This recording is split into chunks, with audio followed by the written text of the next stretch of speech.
Bismillahirrahmanirrahim. Alhamdulillahi rabbil alamin hamdan yuafi ni'amah wa yukafi mazidah. Asyhadu an la ilaha illallah wahdahu la syarika lah. Wa asyhadu anna Muhammadan abduhu wa rasuluhu la nabiyya ba'dah. Allahumma salli wa sallim ala nabiyyina Muhammad wa ala alihi wa sahbihi wa man tabi'ahum bi ihsan ila yaumiddin, amma ba'd.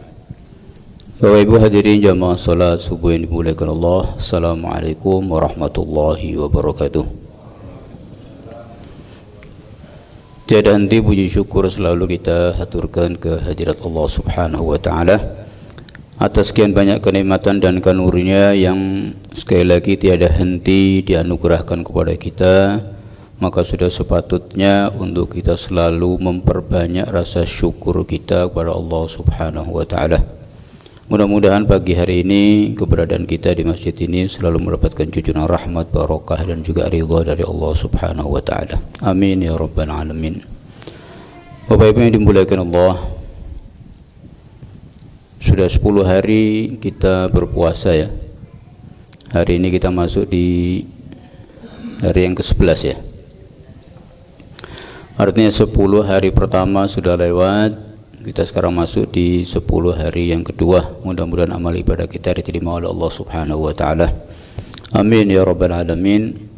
Di 10 hari kedua ini nanti ada momen yang diperingati oleh kita sebagai muslim. Peringatan apa itu Bapak Ibu? Nuzulul Quran. Tanggal berapa nanti itu? Tanggal 17. Ada peringatan berkaitan dengan nuzulul Quran, memperingati turunnya Al-Quran, yang itu turunnya pada bulan Ramadan. Syahrul Ramadan alladzi unzila fihil Quran. Di bulan Ramadan itu yang Quran diturunkan. Kalau kemudian Quran itu diturunkan di tanggal 17 Ramadan, nanti di 10 terakhir itu ada Lailatul Qadar ya. Lailatul Qadar itu apa ya? Kenapa ada Lailatul Qadar?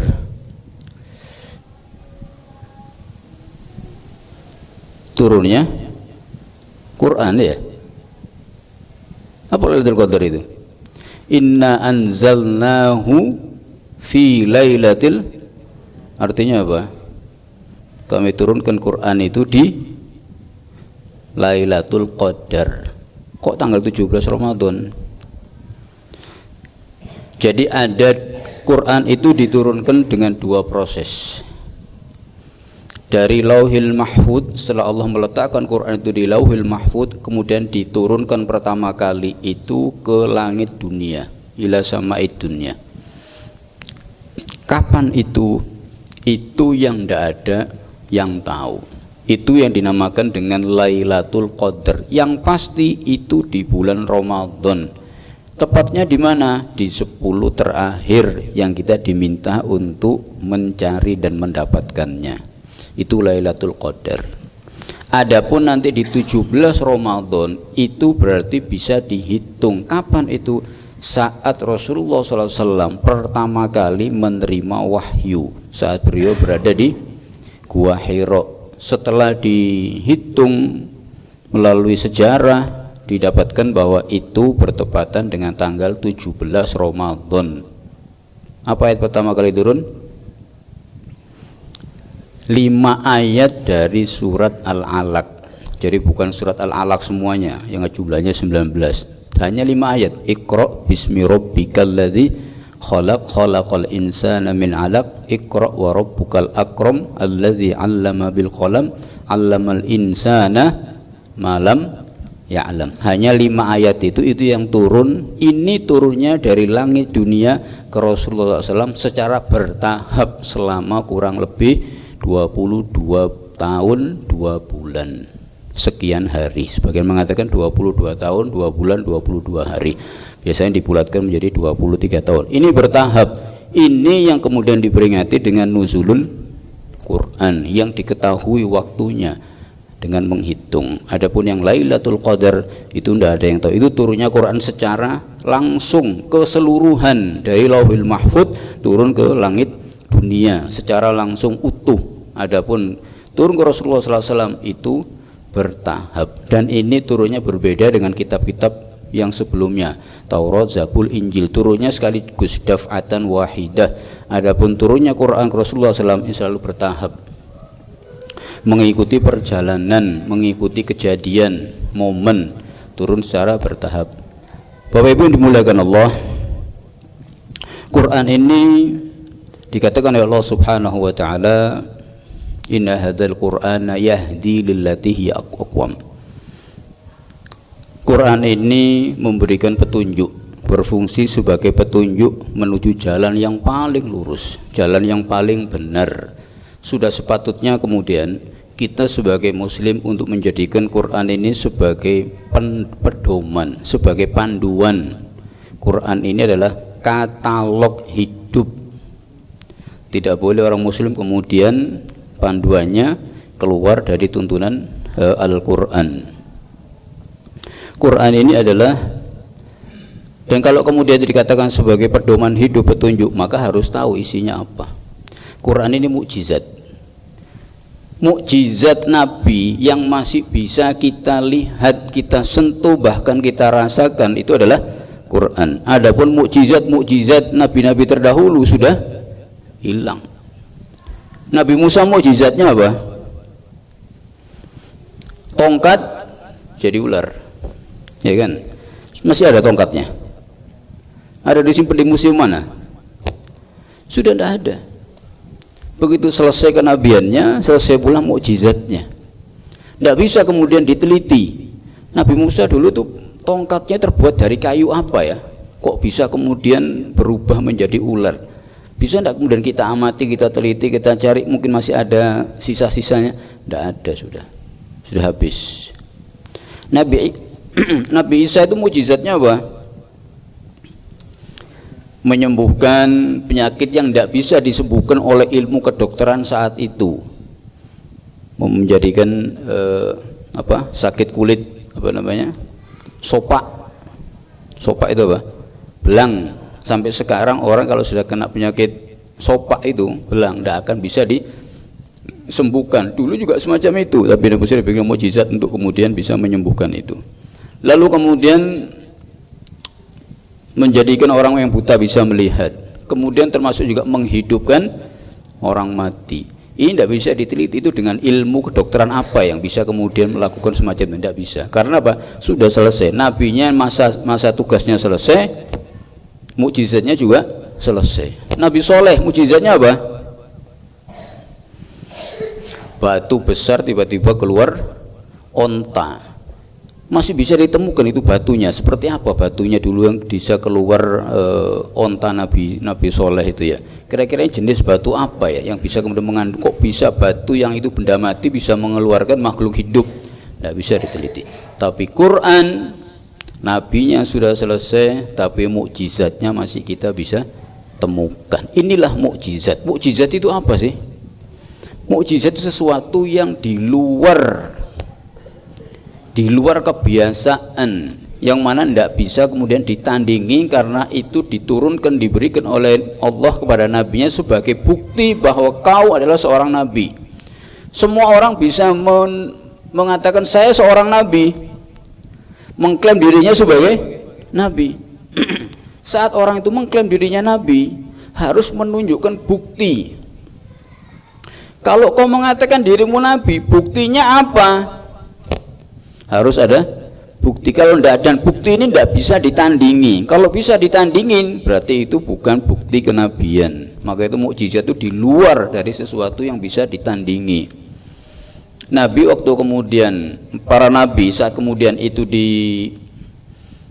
disangsikan oleh kaumnya sebagai nabi, saya ini nabi utusan, buktinya apa? Ini loh, coba lihat tongkat ini, saya lemparkan jadi ular, coba kamu bisa tidak seperti itu? Ternyata mereka tidak bisa. Mereka menandingi para penyihir itu, tapi kemudian itu ketahuan kalau itu bagian dari sihir. Jadi mukjizat itu tidak bisa ditandingi. Mukjizatnya Al-Quran ini apa? Apa kemukjizatan Al-Quran ini? Saat turunnya pertama kali di masyarakat Arab saat itu, mukjizatnya berkaitan dengan bahasa. Jadi Quran mukjizat itu diturunkan sesuai dengan kondisi masyarakat saat itu. Nabi Musa kenapa kemudian tongkat jadi ular, tangan dimasukkan kemudian keluar cahaya? Karena masyarakatnya mereka itu banyak para penyihir-penyihir. Jadi paling tidak mirip-mirip lah. Kalau kamu mengatakan ini sihir, ya sudah tandingi coba. Ternyata mereka tidak bisa menandingi. Nabi Isa itu populer sekali saat itu berkaitan dengan pengobatan, masalah kedokteran. Kalau kau memang ahli dalam bidang itu, coba tandingi mukjizat saya ini. Ternyata tidak bisa ditandingi. Quran juga semacam itu. Kalau kau masyarakat Arab saat itu, mereka itu ahli dalam bidang bahasa, sastra. Kalian kan orang-orang yang ahli bahasa. Sekarang ini Quran ini saya katakan sebagai mukjizat. Bahasanya seperti bahasa yang kalian gunakan. Dan kalian orang-orang yang ahli dalam bidang sastra, dalam bahasa. Coba sih kalau kalian mengatakan ini karangan saya, hasil karya saya, coba tandingi, buatlah kemudian seperti Al-Quran. Awalnya tandingannya semacam itu. Setelah mereka tidak mampu, ya sudah, silahkan kemudian buat satu surat saja yang seperti Al-Quran.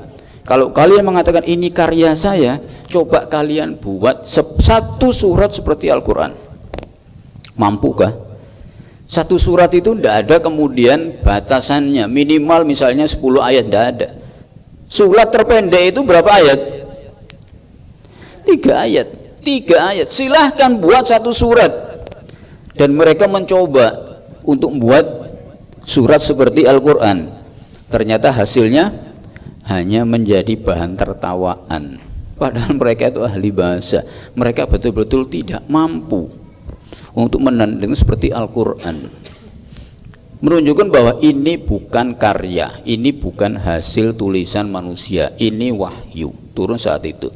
Kira-kira mukjizat Al-Quran, tantangan bagi mereka yang meragukan bahwa ini wahyu, tantangan ini sudah berhenti pada saat turun itu apa masih terus? Sampai terus hari kiamat. Quran ini kitab untuk umat sampai hari kiamat. Rasulullah SAW itu nabi yang diutus untuk umat sampai hari kiamat. Maka tantangan untuk Al-Quran bagi mereka yang meragukan, coba datangkan seperti Al-Quran. Ya kalau sekarang kan tidak banyak orang bisa tahu bahasa Arab, kan tidak banyak orang ahli bahasa. Bagaimana kemudian saya ditantang untuk membuat Al-Quran padahal saya bukan orang yang tahu tentang bahasa Arab. Tantangan mukjizat Al-Quran kepada semua manusia bukan hanya berkaitan dengan bahasa. Saat itu iya dengan bahasa karena masyarakatnya ahli bahasa. Tapi untuk saat ini keilmiahan Al-Quran, coba buka tunjukkan mana ada kesalahan dalam Al-Quran. Quran ini mengikuti perkembangan dan perjalanan ilmu pengetahuan. Peradaban dunia berjalan. Ini bisa dibaca untuk siapapun, generasi manapun, berada di manapun, kapanpun dia bisa kemudian kalau memang meragukan bisa silahkan untuk membaca dan temukan mana kesalahan Quran. Jadi ini karya ini ilmiah. Quran ini bukan hanya kitab suci secara normatif yang mengatur tentang bagaimana beribadah secara ibadah-ibadah mahdhah, tapi ini juga ilmu pengetahuan. Ada Quran ini berisi 6.236 ayat. 1.300 ayat itu berbicara tentang sains, tentang ilmu pengetahuan, termasuk juga berbicara tentang proses penciptaan manusia. 1.300 ayat kira-kira untuk siapa? Kalau 1.300 ayat berkaitan dengan ilmu pengetahuan, ini kemudian diberikan kepada masyarakat jahiliyah saat itu, mereka tidak akan bisa paham karena ini butuh ilmu pengetahuan, butuh alat, butuh sarana. Maka saat kemudian berkembang ilmu pengetahuan, ini bisa kemudian dijadikan sebagai salah satu rujukan berkaitan dengan ilmu pengetahuan. Silahkan kalian ahli apa? Ahli kedokteran. Coba baca tentang tentang ayat-ayat yang berkaitan dengan kedokteran. Proses penciptaan manusia misalnya di rahim misalnya yang dikatakan berada di 3 lapisan misalnya. Quran mengatakan manusia itu berada di 3 lapisan, 3 kegelapan. Bahasanya memang bahasa sesuai dengan, tapi kemudian diteliti ternyata memang bayi itu berada di 3 lapisan perut. lapisan perut, kemudian lapisan rahim, lapisan ari-ari. Itu kemudian ditemukan. Kapan ditemukannya? Saat kemudian ada alat yang bisa kemudian mendeteksi isi dalam perut ini seperti apa janin itu. Ternyata tidak menyimpang dari apa yang berjalan berkaitan dengan ilmu pengetahuan. Ini ilmiah. Orang yang ahli misalnya berkaitan dengan astronomi, silahkan bagaimana kemudian Al-Quran berbicara tentang perjalanan bulan, matahari, gugusan-gugusan bintang. Ada ayat berbicara tentang itu. Adakah kemudian itu bertentangan? Kalian ahli apa? Silakan silahkan temukan. Ada orang-orang yang kemudian berusaha untuk mencari kelemahan dan kesalahan Al-Quran. Secara objektif mereka mencari. Ternyata justru yang ditemukan adalah kebenaran-kebenaran yang menjadikan kemudian mereka itu memeluk Islam karena menemukan kebenaran dalam Al-Quran. Kalau kemudian mereka mengatakan ini ada kesalahan, ini ada penyimpangan, itu berarti bisa jadi ada orang-orang, jadi orang-orang orientalis itu ada yang objektif, ada yang subjektif. Yang objektif mereka mencari, mereka kemudian menemukan kebenaran dan kemudian mereka menjadi mu'allaf. Tapi mereka yang kemudian yang cari celah secara subjektif karena berangkatnya memang dari satu dari katakanlah instansi yang memang tujuannya untuk mencorengkan kebenaran Islam. Yang dilakukan seperti orang-orang misionaris misalnya. Beda orang-orang yang masuk Islam dari awalnya tidak muslim masuk Islam dengan orang-orang muslim yang kemudian murtad. Orang-orang yang masuk Islam itu mereka menemukan kebenaran lalu masuk Islam. Tapi kalau orang-orang yang muslim murtad itu mereka itu awalnya muslim lalu mendapatkan santunan sembako lalu kemudian menjadi murtad. Jadi motifnya berbeda. Jadi ini kitab ilmu pengetahuan. Sekarang mukjizat yang banyak dikaji tentang i'jaz adadi. Jadi berkaitan dengan angka-angka dalam Al-Quran. Ternyata angka-angka dalam Al-Quran itu bukan angka yang sebatas disebutkan, tapi angka-angka punya makna, ada keserasian, ada kesesuaian berkaitan dengan jumlah dan sebagainya, lapisan-lapisan langit, bumi, termasuk juga hari, tahun. Ternyata itu memiliki kemukjizatan, menunjukkan bahwa ini bukan karya manusia.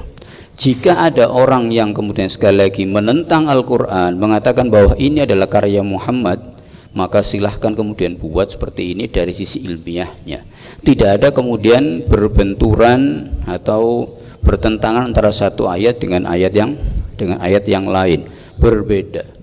Dan kemukjizatan ini oleh Allah akan ditunjukkan sampai hari kiamat, menunjukkan kebenaran. Sanurihim ayatina fil afaq wa fi anfusihim hatta yatabayyana lahum annahul haq. Aku akan tunjukkan, kata Allah, kepada mereka kemukjizatan Al-Quran, kebenaran ini fil afaq, di seluruh penjuru alam, dan juga pada diri kalian, diri mereka sendiri, sampai mereka yakin bahwa ini adalah benar sebagai mukjizat. Jadi mukjizat Al-Quran sekali lagi terus berjalan sampai akhir zaman sebagai kitab wahyu yang benar bersumber dari Allah. Maka itu kemudian kalau kita lihat ya, ayat yang pertama itu berbicara tentang apa? Pertama kali ayat turun berbunyi Iqra. Apa Iqra itu ya? Bacalah. Loh, ini kitab turun ke masyarakat yang tidak pandai baca tulis. Tiba-tiba pertama ayatnya berkatakan Iqra. Bacalah. Ini kitab suci. Kenapa tidak turunnya itu kemudian U'budullah, sembahlah Allah. Aqimis sholat, tunaikanlah atau dirikanlah sholat. Kenapa tidak perintah-perintah semacam itu? Justru perintahnya adalah Iqra, bacalah, menunjukkan bahwa ini Islam itu sangat menjunjung tinggi ilmu pengetahuan. Maka itu seorang muslim tidak boleh tidak tahu. Seorang muslim tidak boleh kemudian tidak berilmu. Qur'annya sendiri mengatakan Iqra, belajarlah, bacalah. Tapi Iqra-nya kemudian dibarengi dengan Iqra bismi rabbik. Kenapa ya kok Iqra bismi rabbik? Kalau sudah Iqra bismi rabbik artinya bacalah dengan nama Tuhanmu. Artinya kalau sudah baca dengan membawa nama Tuhan, nama Allah, berarti tidak mungkin yang dibaca itu akan menyimpang. Tidak mungkin bacaan-bacaan yang itu tidak layak untuk dibaca. Kalau sudah yang dibaca itu Iqra, maka hasilnya akan positif, akan baik. Karena apa? Karena nama Allah dibawa dalam Iqra itu. Orang kalau kemudian belajar dengan kemudian Iqra, sadar bahwa saya membaca ini dengan bismi rabbik, dengan bismillah, maka akan selalu membawa kepada kebaikan. Iqra ini sebetulnya sebagai lambang, simbol. Artinya apa? Semua aktivitasmu cobalah selalu dengan bismi rabbik. Karena kalau semua aktivitas bismi rabbik itu pasti akan baik. Pasti akan. Tidak mungkin kemudian membawa nama Allah bismillah itu diletakkan di tempat yang tidak baik, mustahil. Kalau memang ada berarti meletakkan sesuatu bukan pada tempatnya. Ngapunten, misalnya orang tombokan ya, masang togel tombokan bismillah. Ini meletakkan sesuatu bukan pada tempatnya. Adu ayang sabung ayang bismillah, mudah-mudahan menang. Meletakkan sesuatu bukan pada tempatnya. Kita kalau makan baca bismillah, kita kalau minum baca bismillah. Ada ndak orang nenggak minuman keras bismillah? Kalau itu bismillah berarti meletakkan sesuatu bukan pada tempatnya. Main judi kemudian bismillah, meletakkan sesuatu bukan pada tempatnya. Jadi kalau sudah membawa nama Allah, Iqra atau aktivitas apa dengan membawa nama Allah, maka tidak mungkin itu ditempatkan di tempat yang tidak baik. Tanda tangan kemudian ini banyak manipulasi data, kemudian tanda tangan bismillah. Padahal ini tanda tangan ini bukan sesuatu yang real, dimanipulasi angka ini kemudian bismillah tanda tangan. Maksudnya apa bismillah tanda tangan di lembaran yang kemudian itu tidak sesuai dengan data yang sebenarnya, meletakkan sesuatu bukan pada tempatnya. Mohon maaf, kita kan diajarkan suami istri hubungan ada doanya ya, juga membawa nama Allah bismillah. Apa ada orang kemudian yang melakukan perbuatan mesum di tempat-tempat yang kotor itu lalu kemudian dia membaca bismillah? Tidak. Jadi sekali lagi bismillah tidak bisa ditempatkan di tempat yang tidak benar, yang kotor. Mohon maaf, kalau ada, tadi saya katakan makan minum bismillah. Kalau ada orang ngerokok, pernah tidak kita ngelihat ngerokok bismillah? Setelah ngerokok kemudian alhamdulillah. Kayaknya tidak dibawa ke situ ya. Bisa jadi berarti ini bernilai tidak baik karena dibawa dengan seperti itu. Jadi apapun sekali lagi, jika kemudian itu membawa nama Allah, maka akan terbimbing. Hasilnya pun juga akan saya dibawa, ini saya lakukan hasil ini dengan membawa nama Allah. Jadi jangan tempatkan itu di tempat yang tidak semestinya. Jadi ini satu bimbingan, ini satu petunjuk. Kembali kepada tadi kita katakan bahwa Quran itu sebagai kitab ilmu pengetahuan, kitab sebagai petunjuk, maka sudah selayaknya untuk kita kemudian menggunakannya sebagai kitab panduan. Kita sudah diberikan oleh Allah Subhanahu wa taala kesempatan untuk kemudian mengaji dan mengkaji Al-Qur'an. Mungkin pernah kami tanyakan, kita sudah berapa kali sih hatam Al-Qur'an itu? Mungkin jawabannya beragam. Sudah mungkin 3 kali, mungkin sudah 5 kali, sudah berkali-kali, sudah terlalu sering, silahkan. Kalau kemudian kita tanya lagi, sudahkah pernah membaca Al-Quran hatam plus dengan artinya? Nah ini baru mungkin mikir-mikir ya, sambil garuk-garuk, sudah berapa kali saya hatam Quran dengan artinya itu ya. Padahal Quran ini sebagai kitab petunjuk, sebagai pedoman, sebagai pijakan dalam kita melangkah dalam kehidupan dunia ini. Kalau tidak pernah, lalu kapan kita akan membaca Al-Quran dan paham apa isi pesan Al-Quran untuk kita? Padahal Quran sekali lagi sebagai pedoman, sebagai petunjuk. Terus kapan kita akan membacanya lalu paham, lalu ngerti? Kenapa kemudian ada orang-orang yang kemudian tidak termotivasi untuk baca Quran plus artinya untuk tahu? Kita mungkin malu ya kalau saat kemudian hingga akhir hayat lalu kemudian nanti Kembali kepada Allah, ditanya, sudahkah kau ngerti apa yang aku pesankan dalam Al-Quran? Lalu jawabannya belum pernah. Tidak pernah baca artinya, tidak pernah. Padahal kita sudah diberikan waktu yang begitu panjang sebetulnya. Ada orang yang kemudian dengan bangganya mengatakan, saya sudah banyak baca buku, karyanya ini, karya itu, tentang tema ini, tema itu, waduh banyak. Rumah saya ada perpustakaan pribadi, bukunya branded. Lalu ditanya, terus buku ini sudah pernah Anda baca belum? Ternyata terlewatkan. Loh, bangga dengan baca sekian banyak buku, sekian banyak referensi, di rumahnya ada kemudian perpustakaan pribadi, tapi ternyata baca Qur'annya terlewat. Terus apa yang dibanggakan? Padahal ini adalah katalog hidup. Mohon maaf, kadang juga ada orang-orang yang baca Qur'an masih belum sempurna. Saya pernah, Bapak Ibu, membuat halakoh untuk baca Al-Quran. Di sini ada bacaan Quran, ada halakoh ya, ada halakoh. Ya untuk bapak-bapak, Saat kemudian itu direalisasikan, ternyata banyak yang tidak ikut, bahkan hanya berjalan beberapa waktu saja. Kenapa yang ikut? Ternyata rata-rata mereka malu kalau saya ternyata sudah usia seperti ini belum bisa baca Quran. Malu kalau tahu temannya kalau ternyata dia belum baca Al-Quran. Semestinya malunya itu kepada Allah, bukan kepada sesama. Baik kalau memang kamu malu ketahuan kalau ternyata belum bisa baca Al-Quran, lalu apa kemudian berhenti di situ? Silahkan. Misalnya saya malu kalau diketahui orang saya belum baca Quran, panggil guru privat, datang ke rumah, ngajari baca Quran pribadi. Tidak ada yang tahu. Itu menunjukkan bahwa kau mau berusaha untuk bisa baca Quran. Kau diberikan kesempatan, kau diberikan Quran, diberikan waktu, diberikan juga kemampuan. Eman kemudian mengambil guru privat untuk kemudian bayar. Kita dulu mungkin waktu masih sekolah, kalau kita merasa kemudian tidak bisa satu mata pelajaran, lemah misalnya, apa yang kita lakukan? Manggil guru privat kursus, diajari, entah itu berkaitan dengan eksak ya, berkaitan dengan mungkin matematika, fisika, atau kemudian bahasa Inggris misalnya. Seringkali mendatangkan guru privat supaya apa? Supaya bisa. Nah saat ini kemudian kalau ada yang belum bisa baca Quran atau belum sempurna baca Quran, masa berat ngambil guru untuk datang ke rumah?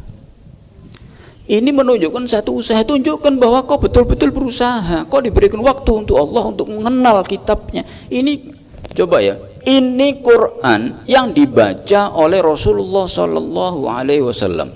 Ini Quran juga Jibril turun bermudarosah, tadarus dengan Rasulullah Sallallahu Alaihi Wasallam. Ya ini Qurannya tidak berubah. Ya ini Qurannya yang dibaca oleh Jibril kepada Rasulullah SAW, yang dibaca Rasulullah SAW pada sahabatnya, yang dibaca oleh para sahabat Rasulullah SAW, sampai kemudian para tabiin, para salaf, ya ini kitabnya yang ada di hadapan kita sekarang ini. Loh, apa kita kemudian tidak termotivasi? Saya pengen tahu ini surat dari Allah Subhanahu Wa Taala. Saya pengen kemudian, oh Allah itu pesan apa kepada saya? Karena seringkali Allah itu memanggil, yang dipanggil siapa? Ya kita. Ada panggilan ya ayyuhallazina amanu, wahai orang-orang yang beriman. Siapa itu? Merasa beriman enggak? Kalau merasa saya orang yang beriman, berarti kamu dipanggil oleh Allah. Ada 99 kali Allah memanggil dengan kata ya ayyuhallazina amanu. Maka itu mereka mengatakan kalau ketemu kita dengan kata ya ayyuhalladzina amanu, cobalah kemudian berhenti sejenak, pasang telinga, simak apa yang ingin Allah sampaikan dalam panggilan itu. Ya ayyuhalladzina amanu. Waduh, saya dipanggil. Mau ngomong apa Rasulullah ini? Pesan apa yang ingin disampaikan? Pasti setelah panggilan itu ada kemudian ajakan, ada perintah, ada himbauan, mungkin juga ada larangan. Kau dipanggil. Kayaknya saya ini belum termasuk orang-orang yang beriman. Ya sudah, ada panggilan lain. Ya ayuhan nas. Merasa manusia enggak? Kalau merasa manusia, berarti sadarlah bahwa saya dipanggil oleh Allah Allah manggil saya ini untuk apa ya? Ya ayuhan nasu kulu min thayyibati ya ayuhan nasu kulu mimma fil ardi halalan thayyiba. Oh, ternyata saya dipanggil oleh Allah untuk diingatkan, diperintah untuk makan makanan yang halal. Ada panggilan. Ini panggilan untuk kita. Kalau kita ingin diajak ngomong sama Allah, maka apa cara? Gimana caranya? Saya pengen diajak dialog oleh Allah. Saya pengen diajak ngomong sama Allah. Caranya gimana? Baca Al-Quran. Ini adalah kalamullah yang mana untuk kita diajak ngomong. Saya tidak ngerti apa ngomong apa ini ya, saya tidak paham. Baca terjemahnya, ada terjemahnya. Silahkan. Dan itu tidak bisa, sebagaimana kita baca Quran itu hatam ulang lagi, maka baca terjemah juga gitu. Quran ini bukan hanya kitab akhirat. Maksudnya apa? Kita baca Quran ini bukan hanya untuk mendapatkan pahala. Betul bahwa baca Quran sekalipun tidak tahu artinya dapat pahala, benar. Satu huruf hitungannya 10, itu benar. Tapi kalau itu berarti Quran ini kitab apa? Kitab akhirat, karena balasannya nanti di akhirat. Terus bagaimana kemudian Quran sebagai petunjuk hidup, sebagai panduan, sebagai pijakan dalam melangkah? Berarti ini kitab dunia. Agar kita kemudian saat kembali ke akhirat kita benar, tidak salah. Kenapa? Karena selama ini saya menggunakan panduan ini. Maka bagaimana kemudian cara? Mau cari apa sih? Kitab Quran ini 50%, lebih dari separuh isi Quran itu adalah sejarah. Lebih dari separuh isi Quran itu isinya cerita berkaitan dengan sejarah umat-umat terdahulu dengan para nabinya. Tapi ini sejarah, ini cerita, bukan cerita-cerita pelipur lara pengantar tidur. Ini cerita-cerita sejarah yang mengandung pelajaran, ibroh, pelajaran. Jadi apa yang terjadi pada umat-umat terdahulu itu cobalah kita ambil pelajaran. Ada yang kemudian menjadi penguasa. Coba lihat kalau penguasa itu kemudian dia dolim, tidak adil, semena-mena, lihat jadinya seperti apa. Kalau ada kemudian nanti ada orang yang tidak beriman, tidak yakin, coba lihat kemudian hasilnya seperti apa. Kehidupan berkaitan dengan rumah tangga diatur, berkaitan dengan etika orang tua kepada anak juga diatur, anak dengan orang tuanya juga diatur, pasangan hidup juga diatur. Jadi ada ilmu sosial, ada berkaitan dengan kemasyarakatan, ada berkaitan dengan ekonomi, bagaimana diatur untuk kejujuran, berkaitan dengan masalah politik, ada tafsir tentang politik, tafsir Quran tapi versinya sosial dan politik, tafsir Dilalul Quran karya Said Sabiq.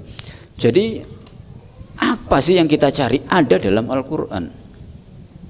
Semua yang kita butuhkan ada contoh dan tuntunannya di dalam Al-Quran. Tinggal kita mau baca apa enggak, itu aja sudah.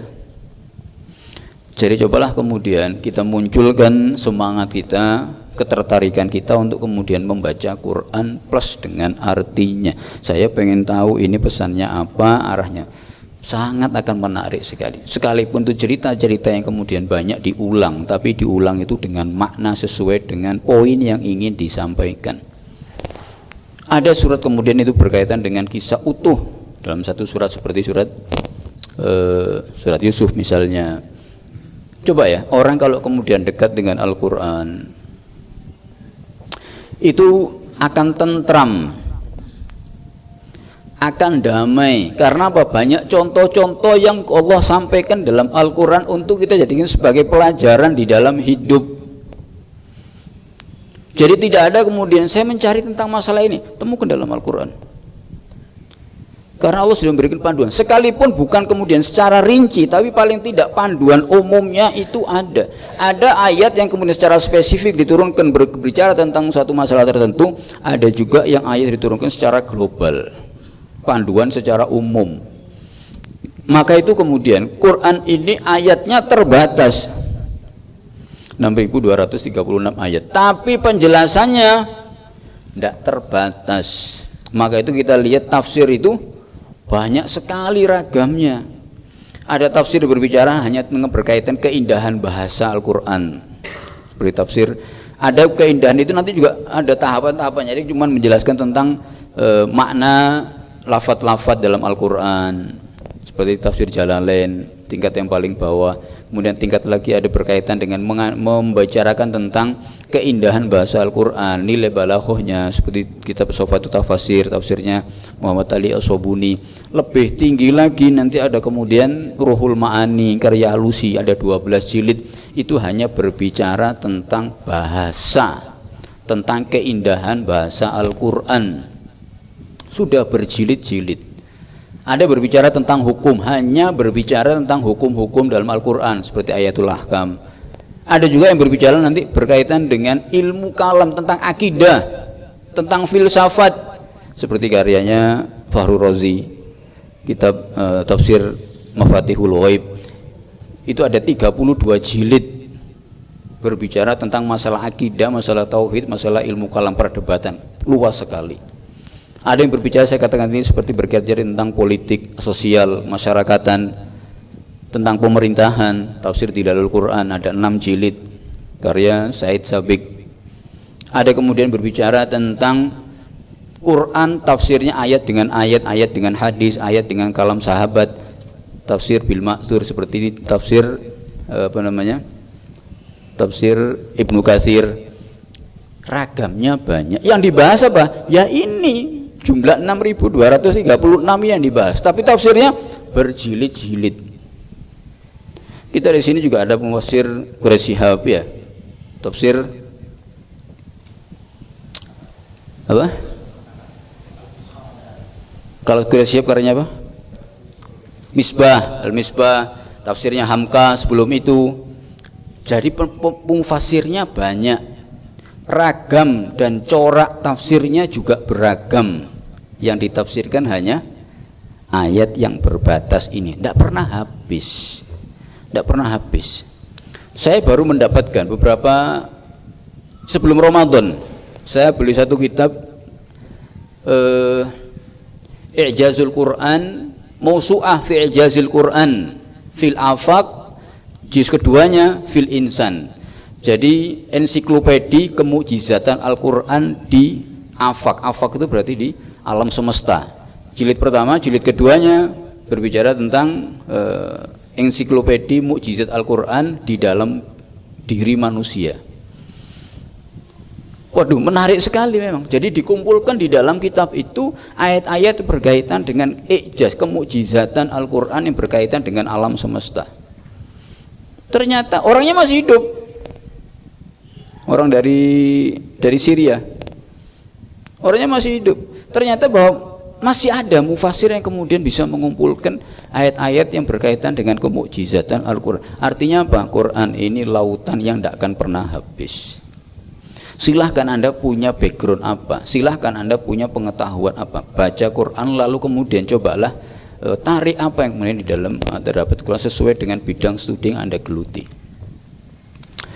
Saya saat ini ada satu mata kuliah yang kami diminta untuk mengajar di Pasca. Mata kuliahnya matematika integrasi Quran hadis. Jadi Quran kemudian didekati dengan matematika, hadis didekati dengan matematika. Ternyata ya menarik sekali. Jadi ada banyak pintu yang bisa kita gunakan untuk mendekati Al-Quran. Ada Quran kemudian teks itu didekati dengan secara normatif, ada kemudian didekati secara sosiologis, ada secara filosofi, ada secara secara matematis, ada didekati secara medis, dan itu sangat menarik sekali. Jadi bukan hanya dijelaskan ayat dengan ayat, Quran dengan hadis, tapi juga dengan bidang studi yang sedang ditekuni. Silakan, dan itu lebih menarik sesuai dengan bidang studi masing-masing. Maka seorang dokter misalnya, dia bisa kemudian mendekati Al-Quran, mengkaji Al-Quran melalui konsentrasinya dia dengan kedokteran. Bagaimana kemudian berbicara tentang Al-Quran, manusia dalam Al-Quran secara medis misalnya. Saya waktu nulis disertasi pernah tertarik untuk menulis hadis-hadis kesehatan. Sudah saya kumpulkan, saya masuk kemudian perpustakaan mencari kemudian referensi. Saya ajukan untuk proposal, ujian ternyata ditolak dengan satu pertanyaan yang saya tidak bisa jawab. Pertanyaannya apa? Kamu mau membahas tentang hadis-hadis kesehatan, itu pernah kuliah di Fakultas Kedokteran berapa lama sudah? Karena tidak pernah kuliah di fakultas kedokteran. Boleh kamu teruskan ini dengan syarat harus masuk ke kuliah fakultas kedokteran minimal 2 semester. Ambil materi-materi dasarnya. Saya tidak patah arang. Saya coba sih masuk ke perpustakaan fakultas kedokteran. Saya lihat seperti apa referensinya. Setelah saya coba lihat-lihat, waduh, kayaknya saya harus mundur pelan-pelan ini. Ternyata kayaknya saya tidak akan mampu. Jadi saya tinggalkan. Ternyata ada hadis-hadis yang berbicara tentang tentang kedokteran. Dan itu ada dijelaskan. Sekalipun bukan teori-teori rinci kedokteran, tapi paling tidak secara global itu berbicara tentang itu. Kan ada Tibbun Nabawi ya. Sumbernya apa Tibbun Nabawi itu? Ya hadis-hadis Rasulullah SAW.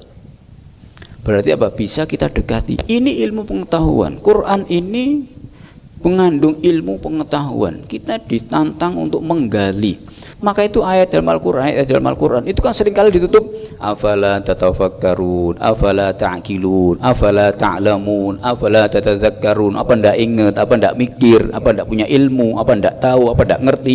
Artinya apa? Belajar, bacaan, pahami. Kan gitu. Kita seringkali mendapatkan ayat yang ditutup dengan menunjukkan bahwa ini kitab yang mengajak kita untuk berpikir. Beda dengan kitab-kitab yang saat ini sudah dipalsukan.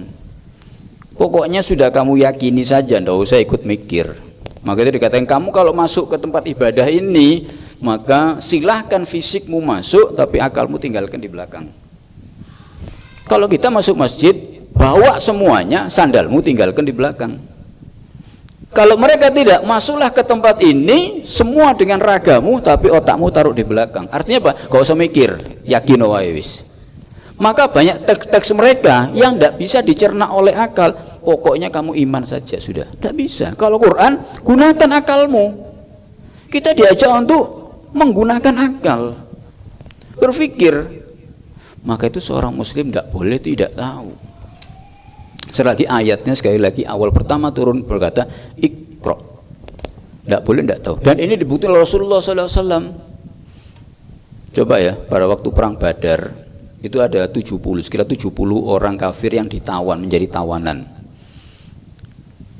Mereka boleh bebas, saya bebaskan untuk tebusannya. Dengan apa tebusannya?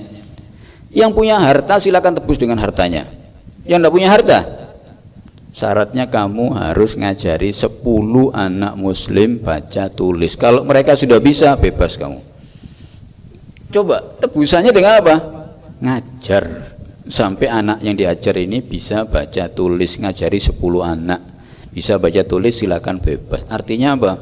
Rasulullah sebagai pelopor pemberantasan buta huruf sejak 15 abad yang lalu.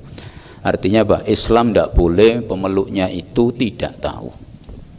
Seringkali kemudian tuntunan Islam ini hanya berhenti pada sebatas tuntunan, hanya diketahui tapi kemudian tidak diamalkan atau jauh dari tuntunannya. Dan sayangnya orang-orang non muslim waktu berbicara tentang Islam itu melihat realita.